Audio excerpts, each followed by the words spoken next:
السلام علیکم ورحمۃ اللہ وبرکاتہ۔ آپ دیکھ رہے ہیں علم و مجلس، جہاں ملتا ہے علم، ہدایت اور روحانی روشنی کا پیغام۔ آج ہم بات کریں گے 10 ایسے حرام چیزیں جو ہر مسلمان کو معلوم ہونی چاہیے۔ آخر حرام سے بچنا ہی تقوی کی پہچان ہے۔ ربا، انٹرسٹ لینا یا دینا قرآن میں سخت منع ہے۔ اللہ تعالیٰ نے فرمایا ہے، اللہ نے تجارت کو حلال اور سود کو حرام قرار دیا ہے۔ سورہ البقرہ 275۔ تو سبھی سود پر مبنی لین دین سے بچو۔ زنا صرف ایک گناہ نہیں بلکہ یہ سوسائٹی کے لیے زہر ہے۔ اللہ تعالیٰ نے فرمایا، اور زنا کے قریب بھی مت جاؤ۔ سورہ الاسراء 1732۔ غیبہ اپنے مسلمان بھائی کا گوشت کھانے کے برابر ہے۔ کیا آپ اپنے مردے بھائی کا گوشت کھانا پسند کریں گے؟ سورہ الحجرات 49:12۔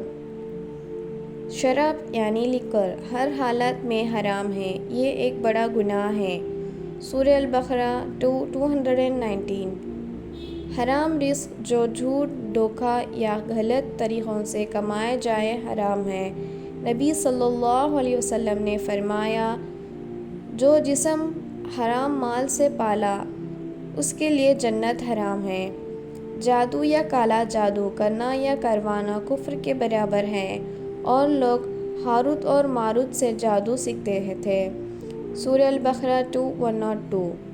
والدین کی نافرمانی اللہ تعالیٰ کو بالکل پسند نہیں، اور اپنے والدین کے ساتھ اچھا برتاؤ کرو۔ سورہ الاسراء 17:23۔ جھوٹ بولنا ایک مومن کی صفات نہیں، سچائی آپ کو اچھے لوگ تک لے جاتی ہے۔ بخاری۔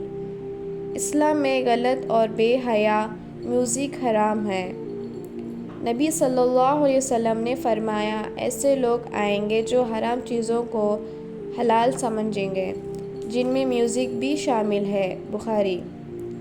وعدہ خلافی نفاق کی نشانی ہے۔ جب وہ وعدہ کرتے ہیں تو اسے توڑ دیتے ہیں۔ بخاری۔ اگر آپ اپنی زندگی میں برکت چاہتے ہیں تو ہمیشہ ان حرام چیزوں سے دور رہیں۔ نئے اسلامک ویڈیوز دیکھنے کے لیے چینل علم و مجلس کو ضرور سبسکرائب کریں۔ السلام علیکم۔